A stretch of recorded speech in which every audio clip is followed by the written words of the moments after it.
Now, just last week, two of my favorite athletes came out with a new podcast, which is pretty dope. It's called Mind the Game. It's got LeBron James and JJ Redick in it, and I'm pretty pumped that LeBron is starting to create content like this. He's such a high IQ player. I think it'd be really cool to see, kind of how he thinks about the game. JJ Redick has been in the content game for a while, ever since he really got out of playing. I love what he does. I love his point of view. He's very well spoken. He can communicate his ideas extremely well. But when I saw the first couple videos, I was a little bit disappointed, and it was only because they didn't know about this trick.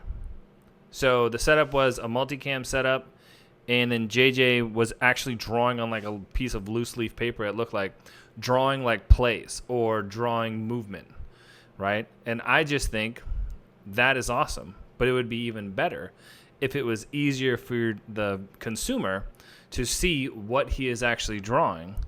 And this is one way I think you could do it.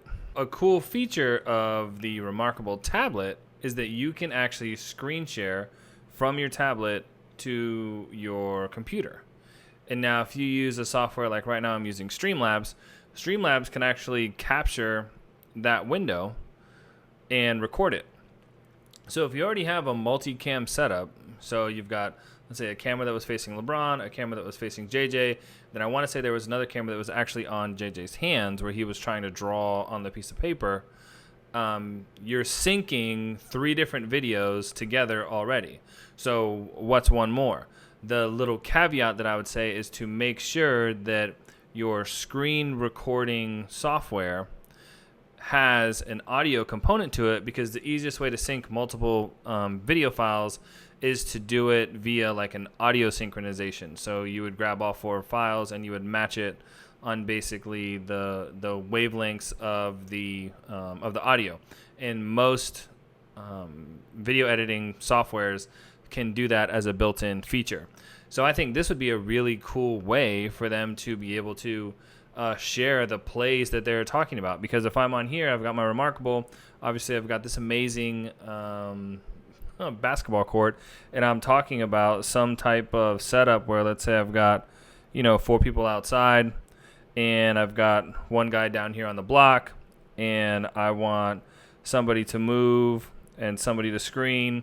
I can draw all of that, and as I'm drawing it, and the recording is happening, the person that is watching the video, they're not just watching your hand move to the side, they're actually seeing what you're drawing. So I think that would be a really cool way for them to be able to go through and talk through different strategies and actually be able to draw it out. And what would also be cool is if they converted like these drawings into images, right? And then, if somebody has a question or somebody wants to look at something, they could go download it. It's just another piece of content that they could use to gain some traction. And it just makes it cool from the viewer's experience, because it's cool to watch them interact and talk through things, but it would be even better if you could see that visual representation of what JJ is actually drawing. So, LeBron, JJ, you guys need some help, hit me up. But love what they're doing, and I love the fact that you can use the Remarkable to share live drawing. I think this also would be really cool from like a data workflow standpoint, or any type of brainstorming, to use a tool like this with a screen share and a screen recording software. You could really put together some powerful combinations of different media formats to deliver a compelling message to the audience.